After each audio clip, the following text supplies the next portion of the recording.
Le fruit du démon du Gorosei, Saturne, est dévoilé et il va bouleverser One Piece. C'est parti.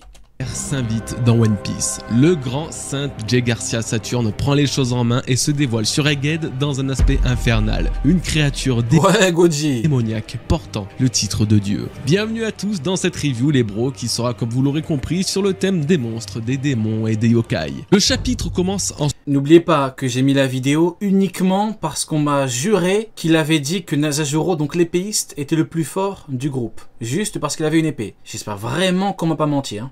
Suivant les événements du 1093, Atlas a ordonné aux pacifistas de stopper leur rébellion et d'attaquer la marine, ce qui a parfaitement fonctionné. À l'intérieur du Vegatank, qui a fait son petit bruit dans le dernier chapitre, puisque nombreux pensaient que Katarina Devon s'y était incrustée, en ayant pris l'apparence de Franky et de Sanji, se trouvent justement Franky, Sanji et Vegapunk, signifiant donc bel et bien que les deux Mugiwara ont simplement accompagné le scientifique sans que Katarina Devon ait quoi que ce soit à voir là-dedans. Je vous avais dit qu'elle finirait par vous rendre parano, c'était sûr. On retrouve également Bonnie qui combat la marine et qui utilise une nouvelle technique nommée expérience de mort imminente, NDE ou encore EMI suivant les traductions. Le concept de l'attaque est plutôt simple, ces ennemis subiront une hallucination leur faisant voir à quoi ressemblerait leur propre mort. Une capacité laissant alors un grand traumatisme sans en douter, mais qui pousse à nouveau à se poser la question, quel est vraiment le fruit du démon de Bonnie? C'est définitif, il ne peut plus être le simple fruit du démon de l'âge, il doit cacher un truc supplémentaire. C'est sûr ils t'ont menti, ouais, il y a un monde où ils m'ont menti, c'est chiant.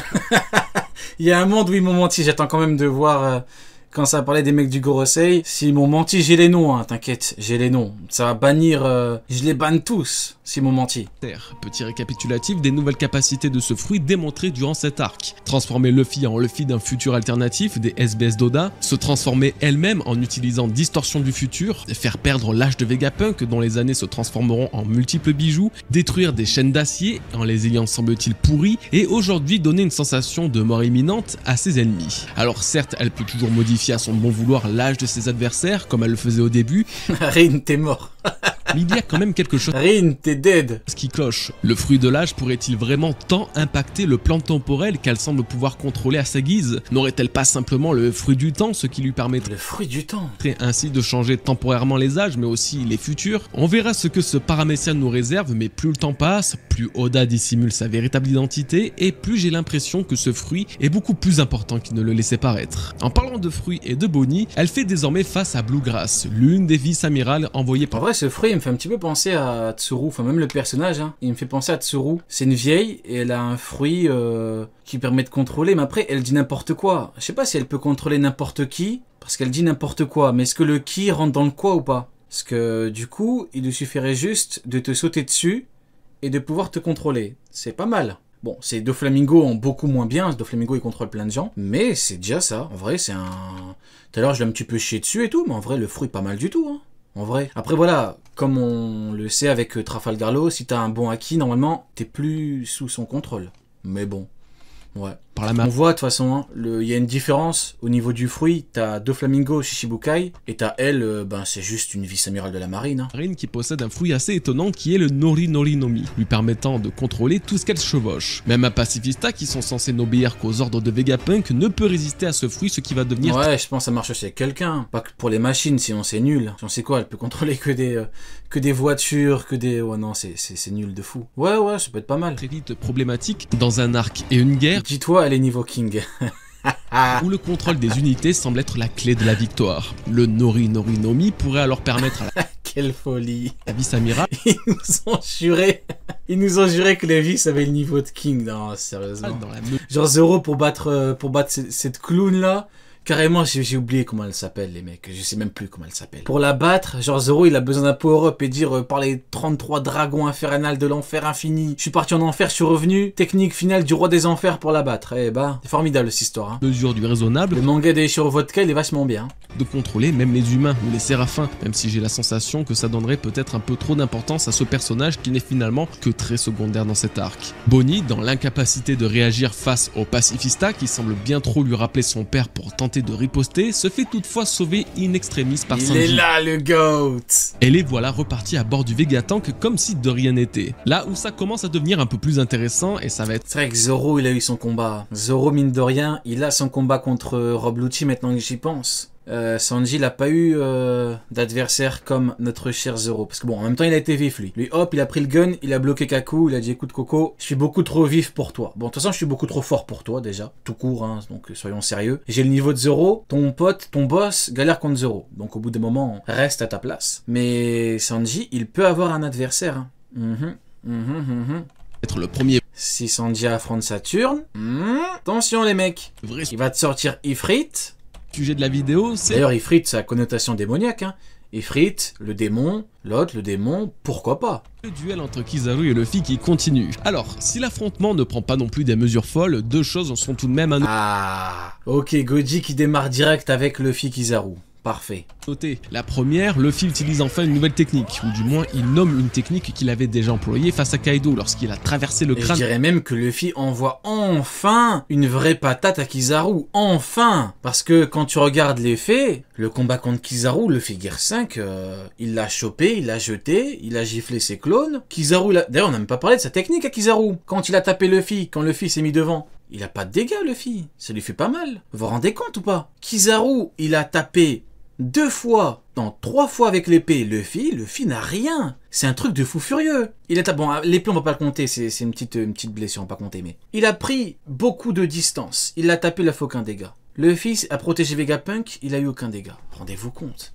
Il lui fait rien du tout. C'est pas la même catégorie. Avec son poing, ce qui avait donné une scène finalement assez particulière. Aujourd'hui, il l'utilise à nouveau et contre Kizaru en la nommant Wow, la patate qu'il lui a mis. Gomu Gomu no Stargun ou White Stargun. Malgré le caractère imperturbable de l'amiral, il semble que cette technique lui ait fait son effet et Luffy lui aura donc peut-être infligé les vrais premiers dégâts depuis le début de ce combat. C'est pas trop tôt, Et là, d'ailleurs Oda là il a dit il y a plus de troll, il y a plus d'ambiguïté. Là il a parlé dans sa tête. Hein. Là Kizaru il a parlé dans sa tête, il a dit là il l'a senti passer. Hein. On peut prendre n'importe quelle traduction, prenez la traduction coréenne si ça vous fait plaisir, mais quoi qu'il arrive, Kizaru il s'est parlé à lui-même, donc à moins qu'il soit complètement schizophrène, il a dit là c'est chaud. Il s'est dit là la patate je la sens passer et là ça fait mal.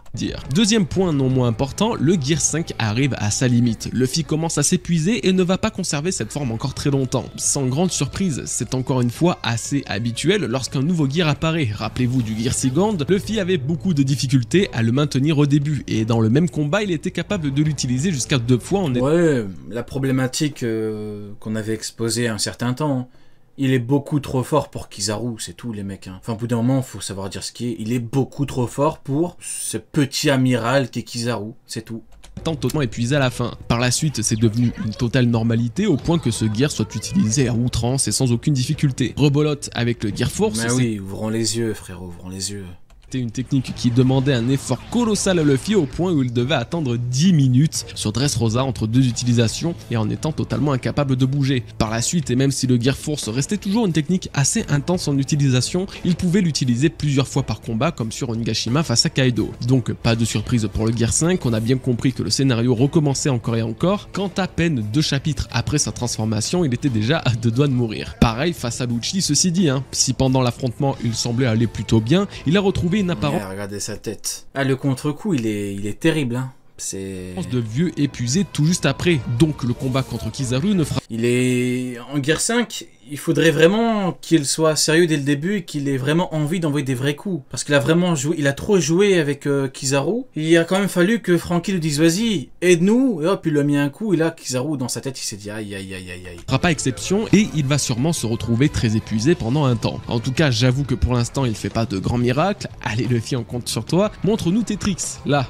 Il fait pas de grands, mais la patate elle a fait son effet. Hein. La petite patate sur Kizaru là. Oh non, vraiment, ça fait le mal, combat hein. Luffy-Kizaru, je m'attendais à une dinguerie absolue. Et finalement, il y a eu beaucoup de retenues des deux côtés. Ça fait 2 fois. Regardez, ça fait 2 fois. Je pense que beaucoup avaient beaucoup d'attentes par rapport à ce combat. Mais c'est pas notre cas, parce que nous on savait très bien. Il y en a un qui est beaucoup trop fort pour l'autre, donc au grand maximum, tu perds du temps. Au grand maximum, tu tentes des moves, tu tentes de te défendre, t'envoies un petit coup. Mais au bout d'un moment, t'as quand même un des deux camps qui n'a strictement n'avait pas, allez, si strictement aucune chance de gagner, il aurait fallu vraiment un plan de fou pour qu'il gagne, quoi. Si tu pouvais pas avoir un combat de fou, c'est pas possible. Je peux totalement comprendre que la construction de cet arc ne permet pas une guerre ou un affrontement façon Onigashima. Si, on aurait pu, il faut être honnête, on aurait pu avoir un combat long. T'as Sanji là qui est occupé, t'as Jinbei qui est occupé, t'as Zoro qui est occupé avec Lucci. Donc t'aurais pu avoir un combat un peu plus long, t'aurais pu avoir quelque chose de, voilà, de bien plus serré et tout, mais tu peux pas avoir de vrais combats, parce que Luffy est trop fort.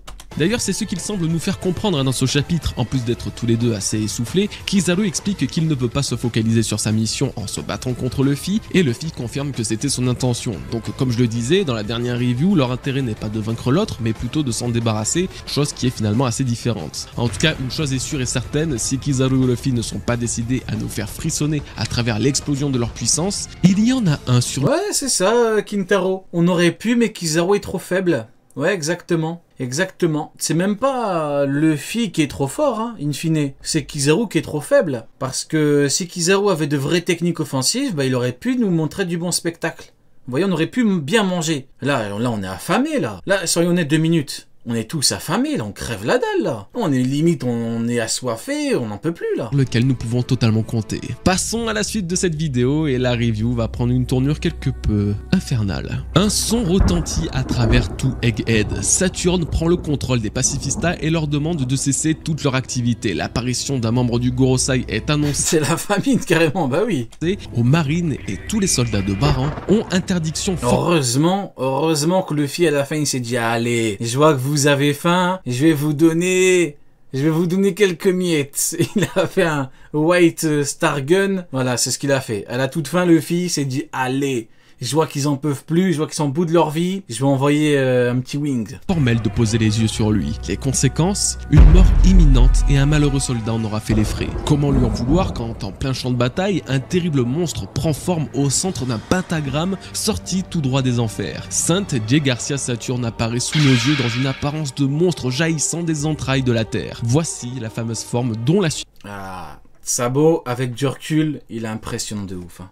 J'aurais voulu profiter de l'occasion pour tous les supprimer, mais... Regardez, il est essoufflé, Sabo, alors qu'il a à peine couru. Hein. Je ne m'attendais pas à trouver l'enfer au sommet du monde. Silhouette fut à... Rien à foutre. Alors, est-ce qu'il en a rien à foutre parce qu'il a côtoyé Dragon? C'est le mec qui va hyper Dragon parce qu'il a côtoyé Dragon et que Dragon, il est extrêmement fort? Peut-être. Mais force est de constater qu'il en a rien à foutre. Un démon pas. Au chapitre 1085 pour la première fois. Le vrai pouvoir d'un membre du Gorosei est dévoilé et vous allez découvrir dans cette vidéo à quel point ce pouvoir est encore plus spécial que vous ne pouvez l'imaginer. Là, je nage en plein kiff. Ce chapitre-là, c'est précisément l'une des raisons pour lesquelles j'aime autant analyser One Piece et théoriser dessus. Vous le savez, quand ça touche le domaine des fruits du démon ou même des entités surnaturelles, je fais tout pour proposer un contenu détaillé et pertinent, alors préparez-vous car vous allez rentrer dans une nouvelle dimension avec la suite de cette review. Il y a tellement de choses à dire sur cette apparence de monstre que pour éviter de divaguer sur... Non, Papa Lenny, je suis pas d'accord. Dragon est le seul chez les Revo à être crédible. Non, t'as quand même Morley qui a affronté Aramaki. Aramaki était incapable de le vaincre. Donc ça va. T'as quand même Karasu. Fugitora est incapable de le vaincre. Ça va. Donc et Sabo, je pense que tu voulais pas le compter, mais il est dedans. Ça va. T'as quand même des gens. T'as quand même des gens qui sont... On a des bonhommes quoi. Morley. C'est chaud, hein. Plusieurs sujets à la fois, je vais commencer par tenir un niveau Yonko comme ça, qui doit tout donner pour te vaincre... analyser son pouvoir, pour ensuite parler des fruits du démon du reste du Gorosei. Par la suite, on verra s'il s'agit vraiment de fruits du démon, ou s'il s'agit d'autre chose, et croyez-moi, ça risque de totalement vous intéresser. Bon, qu'est devenu Saturne? Quel est ce monstre hideux, mélangeant le corps d'une araignée... Mais qu'est-ce qu'ils ont tous à vouloir terminer Saturne? Mais c'est incroyable. Ce monstre hideux, ce monstre dégueulasse, ce monstre horrible. Vous le trouvez hideux, vous? Mais moi, je le trouve... C'est le monde à l'envers, là. C'est moi, il y a un foutu mec du Gorosei, limite, tu as deux doigts de le défendre. C'est le monde à l'envers, c'est une dinguerie. Et les cornes... Je comprends pas du tout. On me le vend comme étant dégueulasse. Le bonhomme, je comprends pas. D'un buffle. Tout d'abord, il me semble important de retourner voir au chapitre 1085 et comparer avec sa silhouette. Ouais, honnêtement, je l'ai vu, je me suis dit, il a trop de flow. Ah, il est mignon. Oh, t'abuses, frérot. Frérot, abuse là. Et il y a Kizaru dans le chat là. Il y a Kizaru, il a dit il est mignon. Oh, Kizaru Barto là. Lorsqu'il s'est transformé face à Sabo et Cobra. Maintenant que l'on connaît sa vraie forme, on peut distinguer que les pattes d'araignée étaient déjà un petit peu visibles dans l'ombre, ce qui pouvait donner une idée de son apparence finale. Ah, ils sont chauds pour les fanarts, hein. Ça y est, ils sont accaparés le bonhomme, là. Hein. Ah, flot de fou. Non, moi, honnêtement, c'est typiquement ma cam. Vous voyez les bails comme ça, le monstre, il arrive, il est énervé, il est pas là pour rigoler, vous voyez. Saturne, ce que j'aime bien avec lui, là, pour l'instant, c'est qu'il est pas là pour rigoler, il est pas là pour jouer, il est pas là pour faire ami-ami. Et là, il est pas là pour tes états d'âme, il en a rien à foutre, Saturne. Mais surtout, à en juger cette même silhouette, il semblait être dans sa forme animale complète lorsqu'il se trouvait sur Marie-Joise. Ses yeux étaient plus gros, la fumée autour de ses épaules n'avait pas l'air présente, et il avait finalement beaucoup plus une apparence de bovin qu'il ne l'a aujourd'hui. La forme qui nous est dévoilée dans ce dernier chapitre est alors, vous l'aurez compris, sa forme éveillée, comme en témoigne la fumée qui s'en dégage et qui est typique des Zoan éveillés. Mais alors c'est quoi exactement comme fruit? Eh bien même s'il n'y a aucune confirmation pour l'instant, à première vue c'est un Zoan mythique modèle Uchi. En vrai, il aurait peut-être même été encore plus impressionnant si Lucci et Kaku n'avaient pas eu les flammes, on aurait plus eu une dimension encore plus... ça aurait été plus impressionnant pour lui. Parce que le problème, c'est que le premier truc que tu vois, tu dis « Ah, éveille et tout !» Mais quand tu vois que l'horrible papou a éveillé son fruit, c'est moins... Vous voyez, c'est moins impressionnant. C'est dommage, hein, mais c'est papou. Oda, il a voulu le donner à papou. Pourquoi, je sais pas, mais il a voulu le faire. Hein. Oni, également nommé Gyuki dans le folklore japonais. Il s'agit en effet d'un yokai, un monstre moitié buffle, moitié araignée qui... Sa tête, elle me termine. n'a finalement pas tant d'histoire. Incroyable le visage. Que ça à nous raconter, du moins rien de très concluant dans la comparaison avec Saturne. Bon, il est toutefois très agressif, il tue les humains et peut aussi les empoisonner, donc il ne serait pas étonnant que ce trait en particulier soit représenté chez Saturne. Tous les Zoan mythiques possèdent des... D'ailleurs, Kizaru, là, le mode éveil, il est où? Ça fait un moment qu'on attend, là, Kizaru en forme Escanor et tout, le mec qui jette des soleils, le mec qui utilise la puissance du soleil, on attend, là, ça fait un moment. La prochain chapitre, faudrait qu'il nous sorte un truc, parce que là, s'il est pas KO, c'est le moment où il faut le faire, hein. Je dis ça sans troller. Arrêtez, vous faites chier, honnêtement, je dis pas ça pour troller. Mais, c'est le moment. Bah, Luffy t'a mis une patate. Si Luffy, il a envie de te terminer au prochain et que Luffy, il a envie de tout donner pour te... Parce que bon, il est quand même, malheureusement, il est épuisé, donc là, il va quand même falloir se donner. Pour le mettre KO, faut qu'il utilise tout ce qu'il a, Kizaru, hein. Ça commence à dater, faut le faire, là.